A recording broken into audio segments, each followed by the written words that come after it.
Muesliswap.com or moo like milk, get it? Yeah, cool decks. One of the most unique on Cardano has the Milkometer bridge, so you can link Cardano assets to ETH, and it also has the DEX aggregator, meaning that it picks the best price from all the DEXs. So I always go here first to whenever I buy coins to make sure that I'm getting the best price. For example, say you wanted to buy some AGIX, Singularity Net, some Gertzl coins. If you have the DEX aggregator option selected, it will tell you what DEX has the best price for that order. So, for example, right there, if you're trying to buy 10 ADAs worth, the best price is going to be on Wing Riders. You're going to get least slippage. And if you want to buy a little bit more, best price is on Sunday Swap. And if you want to buy even more, best price is going to be on Min Swap. So that's cool because it automatically detects where you're going to get the best price from. Although instead of executing the order from here, I'd recommend actually going to that DEX and executing the order from there because they do charge a little bit of a fee on top. And then that way you can verify that the information here is correct. But this is always a good starting point when you're buying some coins. Check the DEX aggregator, see what DEX is going to have the best price for you. Super useful tool, only DEX on Cardano that can do that.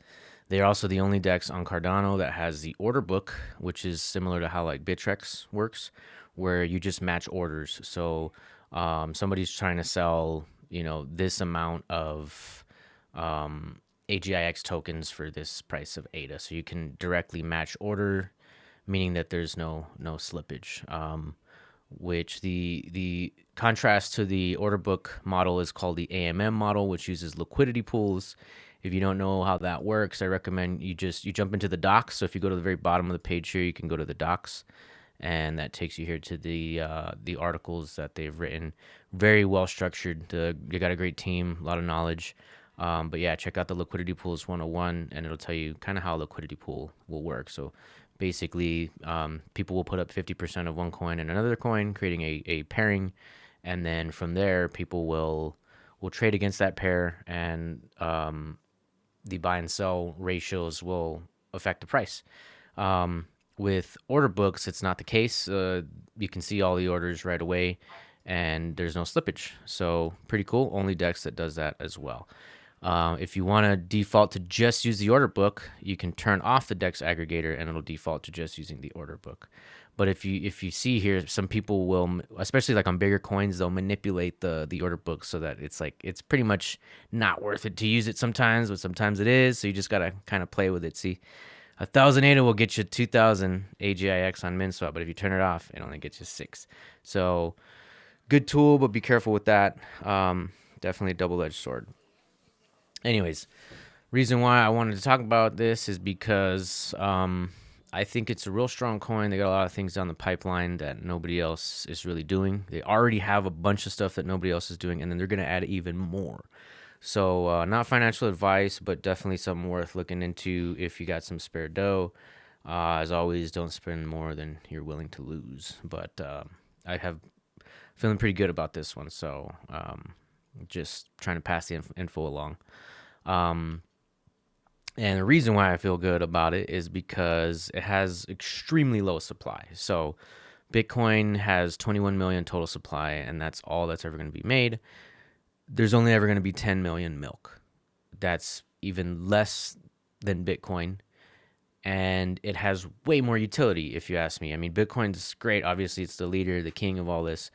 But you can't really do much other than just trade, do remittances, send money out of the country at cheaper fees than Western Union, all that good stuff. But I mean, you can also do that with this coin, and it has all these other benefits. So if we jump into the docs here, look at the tokenomics. There's only going to ever be 10 million milk. There's 5.3 million already in circulation, and they have mechanisms for how the rest of it is going to be minted, and that's something that's really important that I wanted to get into because I've been diving into some Chainalysis, and I noticed that a lot of coins don't really have like a minting mechanism, which, I mean, obviously that's like inherent in Bitcoin where you mine and mining allows you to mint the coins. Unminted coins are essentially still locked and nobody can unlock them and nobody can change the contract to get to those coins. That's super important, right? I noticed that a lot of these CNTs, the Cardano native tokens, are not locked. For example, I mean, I don't want to name drop and throw dirt on anybody, but a lot of the meme coins, like they'll have the entire supply minted. For example, like Charles token, and that they were doing the burn and all that stuff. That means that they minted the entire supply. Like imagine Satoshi minted all 21 million Bitcoins and he controlled them right now and he gets to say how much goes out at what time, right? That wouldn't be very decentralized, right? I mean, he's the central authority getting to decide when they get minted. So that's just something to look out for, which is why I like Milk, because they're following first principles here. They have a minting mechanism here, and if it's an unminted coin, that means it's locked. Let me show you how I found that out. This is if you don't know how to do some Chainalysis, this is going to be some useful information for you. You can do this with any coin, but let's do it with Milk here. So on pool.pm, you can look up any coin. Just go to your wallet or go to a wallet that has that coin, and you will find the policy ID here for that asset. You can take that policy ID and put it onto a Cardano Explorer. There's a few of them, but Cardano Scan and C Explorer are by far my favorites. I really like Cardano Scan when I'm looking at just one coin at a time, looking through transactions. C Explorer is really cool when you're looking at stake pools. So they have really cool stake pool stats. I think there's also ADA stats, and then there's ADA pools. There's a bunch of these Explorer sites, but I tend to use these two the most just because I like the way they're organized and have good information. So anyways, so we got the policy ID from Pool PM, put it in Cardano Scan. You can also do this in C Explorer, but like I said, I just prefer, if you're looking at just one coin, I prefer the way that Cardano Scan lays it out. When you're looking at stake pool information, definitely C Explorer is the way to go. But anyways, so two ways of doing the same thing. Here we have the Milk token policy ID. You can see once again, our information is corroborated. Total supply of 10 million, meaning they're not lying. And you can actually go into the asset fingerprint and look at the mint transactions. So this is really important, and I like to look at this for every coin because it kind of shows you whether or not the minting mechanism is automated or under somebody's control, right? Because you do want it. I mean, if you're into decentralization, you want it to be automated. You don't want it to be in somebody's control. There may be some reasons why it's under certain people's control, like maybe liquidity providing. I know, for example, when Muesliswap debuted, they instantly minted 5 million, and then for a moment in time, the team technically did have control over it. So in that sense, it's kind of okay. That's kind of how Cardano started. It started in a federated fashion where it was centralized, and the team did have control over certain aspects of the coin. But then as time progressed, it became less federated and more decentralized. So there's ways of kind of finding the balance between centralized and decentralized. But it is important to see that there is an automated mechanism for minting, right? At least in these types of coins. So you can see right there, that's the initial mint where they minted the 5 million, and they did that for liquidity purposes because, I mean, you have to have supply for people to trade. So they minted the 5 million, they put it on the market, and then people traded it. The rest of these here seem to be pulled out for different reasons. So perhaps they're using some of these minted on other dexes for providing liquidity. So when you go and you provide liquidity, for example, you go to the earn and you can go farming, or you can add liquidity, like we were saying. Check the docs here for more info. But what you do is you put up half of the coin here, half of the coin there, and then you get rewards. You get farming rewards. And so the farming rewards are given out in what's called M yield. And so this is a mechanism that they use for minting coins, minting new coins. So once you get your M yield rewards for providing liquidity, you can then take your M yield and then you stake your M yield. You get an M voucher, and then you can redeem that M voucher for 1 milk plus 1 ADA. And then once you do that, that then tells the contract to release or to mint and unlock the coin. So it's an automated mechanism, and that's to me, that's a good sign. That tells me that there's some decentralization in the coin. So good thing to look out for. What else? So that's super important. Checking out mint transactions. You can see the top holders. You can see that there's there's the leftover balance that hasn't been minted. And I noticed something with Cardano. This is pretty good to be privy to. Whenever you see a long address like this, that means that address is staked. Typically, it could be something else. There's some weird addresses like this. Like it starts with a DDZ. I believe that's drip drops. I don't know. I could be wrong. But typically, an address will start with ADDR. And if it's long, that means like the first half of it is like your address, and then the second half of it is like the staked portion of it. So if you notice, the top two here are short addresses, meaning that they're contracts. And if you click on it here, it should give us a little bit more information about what happens or what is happening with that transaction. So this is an address. I think that'll tell you if it's a contract too. Let's see. Yeah, so that's a contract. So that's good. You want to see that there's a large portion of the supply in a contract and it's not being staked, right? So for example, let's see. Let me find let's see. Let's do a comparison here. For example, Charles token. Like we all know, Charles token was pretty much minted at the very beginning, all 100% of it, and then they did the burning mechanism. They were giving a trillion. They were sending 1 trillion tokens to Charles Hoskinson's address and burning them if he didn't claim them within a certain period of time. So in order to do that, they had to mint all the supply, and then they sent him some, and they burned some. So there was reason for it, but let's take a look at how this all looks on a Chainalysis perspective. So we'll get the policy ID, and then we're gonna go to Cardano scan. We'll take a look at this here.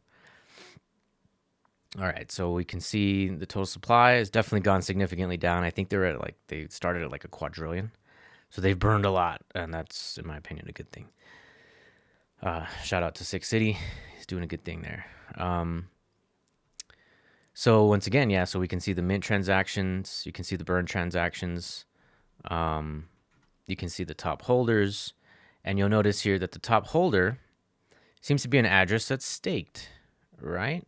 It's an address, and we can copy this, and we can put it in pool.pm, and we can get some more information about it. So let's take a look here. Okay, so this is the Six City. Looks like this is the Six City wallet. So for those that don't know, Six City, the owner of Six City now took over Charles. He's pretty vocal about it on the Discord, and he's been helping mitigate the project because there's been some issues with the project, and I think the previous owners pretty much abandoned ship. But Jimmy came in from Six City. They do music NFTs, and he came to save the day. So it's a good thing, he's under control of it. But once again, it's centralized. So this is how you can see that, okay, this is centralized, and he is staking it. He's staking it to his own pool. Is this a good or a bad thing? It's up to you to decide, but I'm just showing you how this information is found, basically. And in stark contrast to Milk, you can see that the two top holding wallets for Milk were not staked. So that's a good indicator that nobody's under control of it. In fact, one of them was specifically, it's set up here, it was a contract. So that's good to know. Let's go ahead and take a look at the Milk address here, and let's see what it is. So we go to pool.pm. Let me take a look at it here. Okay. So this is where the rest of the Milk is. It isn't an address. They're not staking it, so they're not like making money off of it or anything like that. Which once again it's a good sign. So that's how you do like some basic Chainalysis right there. A few more things about Milk that I'd like to point out. They do have that DEX aggregator coming out soon. And what the DEX aggregator V2 is going to be able to do is you're going to be able to trade any coin for any coin, which is great. Basically, Uniswap has the same thing. It's called a trade router on Uniswap, but you're going to be able to trade anything for anything. So if you want to get rid of your Leaf and get AGIX, or if you want to get rid of your your Charles and trade that for ADAX or whatever, and it's going to create a router. Now there's going to be more fees on top associated with trade routing, just like there is with Uniswap. So basically what happens is it finds a path for you to do that trade. So if there's no liquidity from Leaf to AGIX, but maybe there is liquidity from Leaf to Hosky and then from Hosky to AGIX, it's going to do 2 hops. And so you're going to get 2 fees, right? So that's the trade router, the trade hopper, as they're calling it, I believe, on the Cardano side. So that's coming soon, the trade hopper. They also have Muesli coming out soon, which is going to be they're going to have their own lending and borrowing protocol. That's true DeFi right there. That's gonna bring a lot of attention to the pool. I think a lot of attention to the chain. So really good news. And then it's gonna kind of create an all-in-one solution within the Muesliswap ecosystem, which is great. You have the DEX, you're gonna have the lending, you're gonna have the DEX aggregator, which pulls from all other DEXs. You have the order books. Like these guys are onto some good things, man. So the other thing too, one of the drawbacks of the coin right now is that it's not dividable. One milk is the smallest division that you can get, and some people have expressed their concern with that. A lot of other Cardano tokens, obviously, you can go up to 6 decimals on. Some of them you go more, and this can be a problem when you're trading. For example, it's happened to me before where when you're buying milk, you got to be kind of careful because you have to put the milk supply. Don't put how much ADA you want to spend. Put how much milk you want to buy. I'll show you why. So say you want to buy 100 milk, right? Well, 100 milk is going to cost 217 ADA. Well, if I put 220 ADA, or let's say 219, I'm going to overspend a little bit. Not by much, but still, like, because the milk is not divisible. So if I spend 219, it's not going to give me 100.5. It's going to give me 100, right? Even though 100 milk is worth 217 ADA. So you can kind of overspend, and people have, like I said, voiced their concerns about this, and they're working on a solution. What they're going to do is they're going to create kind of like once they have the hop mechanism all in place and stuff like that, what they're going to do is they're going to create like a back-end wrapped version of milk, and that's going to allow there to be decimal places. So once again, the team, the great team, man, they respond to people's concerns. Real problems here that people have had. They're coming up with solutions, very creative and interesting solutions. These guys are awesome when it comes to the game theory. So I think not financial advice, man. It's really hard to say because at this point there's a lot of like MinSwap fanboys, Sunday Swap fanboys. Any DEX could be the winner at this point. Any DEX could be like the Uniswap of Cardano, if you will. But I think that there's some really good possibilities for Muesliswap. And just to do some comparisons, say we go to CoinMarketCap and let's check out Uniswap, right? Let's see, Uniswap. Uniswap has a market cap of, call it 5 billion, right? And right now, let's go to Tap Tools. Tap Tools is awesome. If you guys haven't checked it out, you really need to. Let's go ahead and look at the market cap of Milk. So Milk right now has a market cap of 21 million ADA. So call it $9 million. It's a little under 10 million, right? Well, no, I'm not saying it will, but let's just say Cardano flips ETH and the number one DEX on Cardano becomes Muesliswap. Well, from 9-10 million to 5 billion, what is that? Like a 500x? And I mean, like I said, this is far-fetched. This is really, the possibility of this is pretty low. But let's use PancakeSwap, for example. PancakeSwap is the number one DEX on Binance Smart Chain, direct fork of Uniswap. So this is a good runner-up, you know. Let's just say Muesliswap was able to hit runner-up status, right? Well, PancakeSwap has a market cap of 662 million. Once again, from 10 million to 662 million, that's 66x still. That's pretty good. And then keep in mind, these are bear market prices. I think during bull market, these were significantly higher. I'm pretty sure PancakeSwap hit like 3 billion market cap, and like Uniswap hit like 20 billion or something like that. So keep that in mind when you're looking at market cap increase. There's a lot of room for growth here, like a shit ton of room for growth here. Excuse my French. Um, and then with all that they provide, it's a lot of good possibilities, man. On top of that, I don't know if you guys knew this, but by holding Milk Token, they do have a lot of utility, and they're adding more. You get discounted fees. So if you're making a purchase of 100 ADA or more, they add a fee of 1 ADA plus 0.05 of the purchase, or whatever. If you hold 100 milk or more, and you're doing a purchase of 100 ADA plus, you get a little bit of a discount there. If you hold 500 milk, you get a little bit more of a discount. If you're doing a trade less than 99 ADA, this front end fee doesn't apply. But for larger orders, you do get a bit of a discount for holding milk. And they've talked about revising this. They're going to do some like governance things, add some votes to see if maybe, who knows, maybe there'll be some additional discounts for these smaller trades. But that's a great utility there. I'm surprised none of the other dexes have done that. I mean, that was one of the biggest things about Binance Coin that led the way for them, is that when Binance launched their exchange, by holding Binance token, you got fee reductions on trading. And I'm just surprised that none of these other dex coins have really thought of doing that. It's just insane.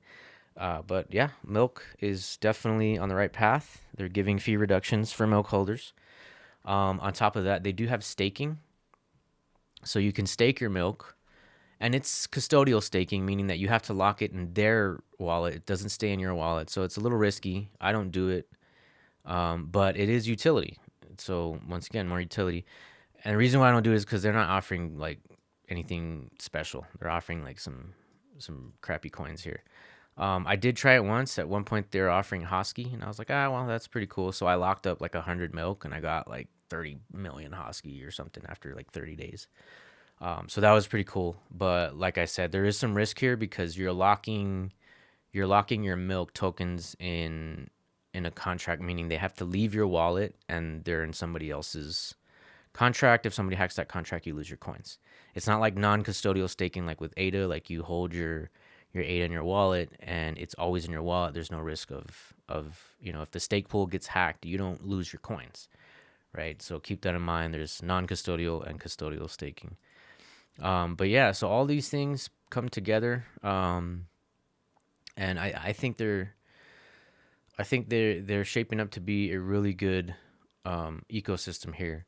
The very last thing too is that now they're gonna have liquidity bootstrapping events. They already have their launch pad. They started off with their milk liquidity bootstrapping event, but I'm hearing through the pipeline that they're going to be doing other coins too. So other coins can come to the Muesliswap team and decide to launch through their platform, which will instantly allow them to provide liquidity here, creating a trading pair, and giving a good amount of supply for people to trade back and forth with low slippage.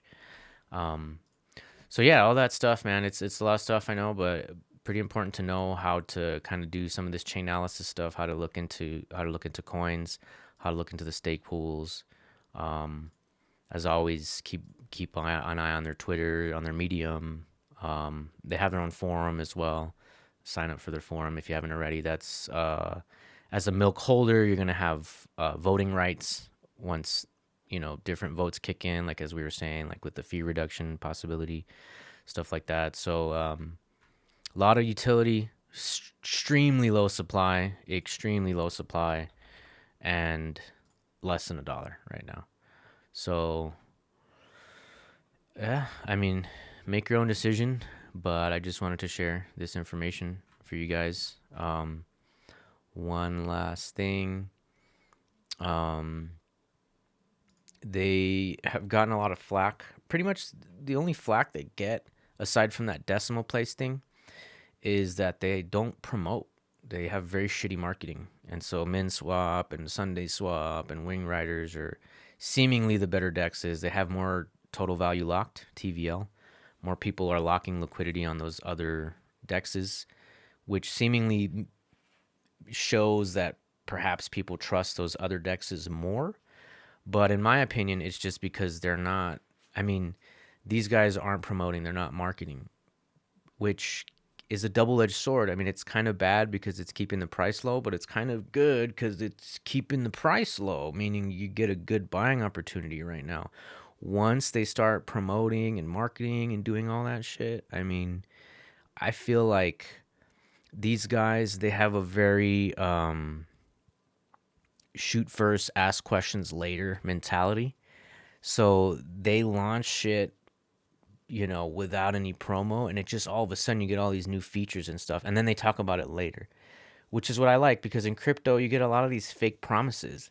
You get a lot of this like, oh, we're gonna have this, we're gonna add that. With Muesliswap, it's the complete opposite. They don't talk about what they're gonna have. They just drop it and then they talk about what they have, right? So if you go to their Telegram, that's one of the big criticisms is like people are like, you need to market more, you need to do this, you need to do that. But I am personally a fan of them kind of keeping it hush hush right now, because in my opinion, they know that they don't necessarily have a complete all-in-one product, that's the thing right now, is if you can do an all-in-one solution with lending, DEX, staking, and all kinds of game theory integrated into it, you're going to have the best platform. So what I see them doing in the background is they're beefing up their platform, and then once their platform is at a sufficient level, then they're going to start marketing really heavy, and you should start seeing some price increases. But if they take too long, they risk being the runner up, which I mean, like I said, even if they hit pancake swap numbers, that ain't too bad for me, man. So just keep an eye out on this stuff, man. It's worth looking into. Hola pues, take it easy, guys.